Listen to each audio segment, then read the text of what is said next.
किसने किया था काबा का निर्माण? किसने किया था काबा के तामीर का हुक्म? मक्का में स्थित काबा के अलावा एक और काबा है मौजूद। क्यों काबा को देखते ही हर मुसलमान की आंखें हो जाती हैं नम? मक्का शरीफ में मस्जिद अल हरम में स्थित काबा इस्लाम धर्म के लिए सबसे पवित्र और पाक जगह मानी जाती है। काबा के बारे में लोग सुनते तो हैं, लेकिन काबा के बारे में जानकारी बहुत कम लोगों को होती है। यहाँ तक कि मुसलमान लोगों को भी काबा के बारे में पूरी जानकारी नहीं होती। आज के इस वीडियो में हम काबा के बारे में कई ऐसी बातें बताएंगे आपको जिन्हें आपने पहले कभी नहीं सुना होगा। काबा की लंबाई 40 फीट और चौड़ाई 33 फीट है। आज दुनिया भर के मुसलमान जहाँ कहीं भी होते हैं, काबा की ओर मुंह करके ही नमाज अदा फरमाते हैं।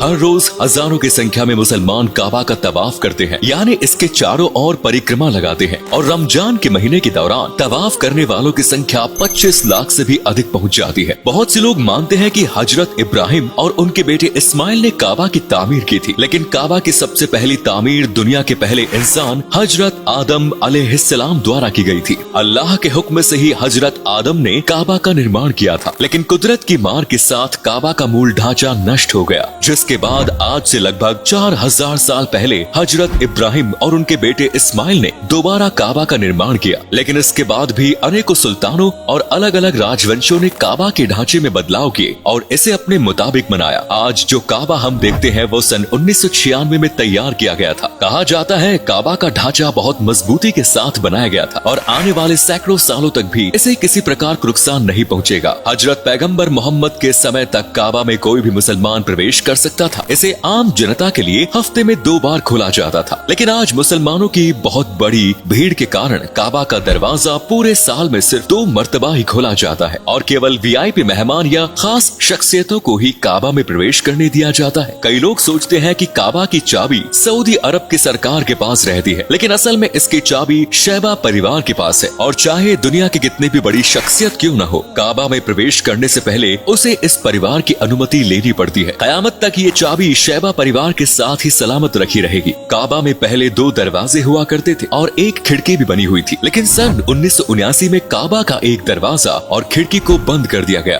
और आज सिर्फ एक ही दरवाजा काबा में मौजूद है। ऐसा इसलिए क्योंकि कहा जाता है कि अल्लाह तक पहुंचने का सिर्फ एक ही रास्ता होना चाहिए। काबा के दरवाजे का निर्माण 300 किलो सोने से किया गया था। इससे पहले ये दरवाजा चांदी का हुआ करता था। कहा जाता है कि काबा का मूल ढांचा ऐसा नहीं था। काबा का मतलब होता है क्यूब। पहले के समय काबा का एक हिस्सा गोलाकार हुआ करता था। काबा के एक तरफ देखा जा सकता है कि इस तरह का आधे चंद्रमा जैसा स्ट्रक्चर बना हुआ है। असल में ये काबा का ही पार्ट है, लेकिन पुराने जमाने में जब काबा की तामीर की जा रही थी तो इसे पूरा बनाने के लिए पैसे कम पड़ गए थे, क्योंकि काबा का निर्माण सिर्फ ईमानदारी से कमाए हुए पैसों से ही किया जा सकता है। धोखे या गलत काम से कमाया हुआ पैसा काबा में नहीं लगाया गया था। कुछ साल पहले काबा के अंदर की तस्वीरें भी जारी की गई थी। अंदर से काबा संगमरमर से बना हुआ है और इन तस्वीरों को जारी करने के बाद उन लोगों का मुंह भी बंद हो गया जिन्हें लगता था कि इसके अंदर किसी देवी देवता की तस्वीरें या मूर्ति है। काबा के पूर्व दिशा में हजरे अस्वद है। ये एक प्रकार का पत्थर है और इसे सुरक्षित रखने के लिए चारों ओर चांदी का फ्रेम बना हुआ है। दिन के 24 घंटे 24 अलग अलग सुरक्षा कर्मी इस पत्थर की निगरानी करते हैं। ये कोई मामूली पत्थर नहीं है, बल्कि कहा जाता है कि जिस समय हजरत इब्राहिम काबा का निर्माण कर रहे थे, उस समय हजरत इब्राहिम ने जन्नत से ये पत्थर ला कर दिया था और तभी से ये पत्थर काबा पर लगा हुआ है। लेकिन कई बार इस पत्थर को लूटने और नष्ट करने की कोशिश की जा चुकी है। बहुत से लोगों का कहना है कि आज भी इस पत्थर के कुछ हिस्से गायब है। काबा की परिक्रमा करते हुए मुसलमान लोग इस पत्थर को हाथ लगाते हैं और चूमते हैं। काबा के ऊपर एक काले रंग का गिलाफ ढका रहता है। आज इस गिलाफ के बिना काबे की कल्पना भी नहीं की जा सकती। लोगों के दिमाग में गिलाफ वाले काबा का चित्र ही छपा हुआ है, लेकिन पहले के समय काबा पर लाल, हरे, पीले और नीले रंग के गिलाफ भी चढ़ाई जाते थे। गिलाफ काबा को किस्वा भी कहते हैं। इस गिलाफ को 670 किलो रेशम से तैयार किया जाता है और 15 किलो सोने से इस पर कुरान की आयतें लिखी जाती है। हर साल हज के दौरान इस गिलाफ को बदला जाता है और नया गिलाफ चढ़ाया जाता है। एक गिलाफ बनाने में $60 मिलियन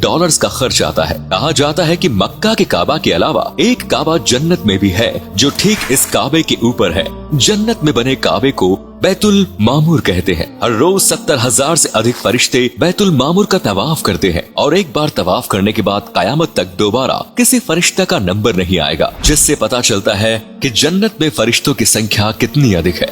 काबा मक्का में जिस जगह पर बना हुआ है वो जगह थोड़ी ढलान वाली है। पहले के समय में जब भी मक्का में बारिश होती थी तो काबा के चारों ओर सैलाब आ जाता था, लेकिन सैलाब आने पर भी हज यात्रा नहीं रुकती थी और मुसलमान लोग काबा के तवाफ के लिए आया करते थे। वे तैरकर काबा के चारों ओर परिक्रमा लगाया करते थे। आज काबा इस्लाम धर्म के मानने वालों के लिए जन्नत से कम नहीं है। हर मुसलमान की दिली ख्वाहिश होती है कि वे एक बार काबा का तवाफ जरूर करें। बहुत से मुसलमान अपनी पूरी जिंदगी की कमाई जोड़कर हज यात्रा के लिए जाते हैं और काबा को देखते ही कई मुसलमानों की आंखें नम हो जाती है। तो दोस्तों, ये थे काबा के बारे में कुछ रोचक तथ्य। उम्मीद है आपको ये वीडियो पसंद आई होगी। अगर आप भी अपनी जिंदगी में एक बार काबा जाना चाहते हैं तो कमेंट सेक्शन में जरूर बताएं और अगर आप में से कोई काबा गया है तो अनुभव हमारे साथ शेयर जरूर करें। धन्यवाद।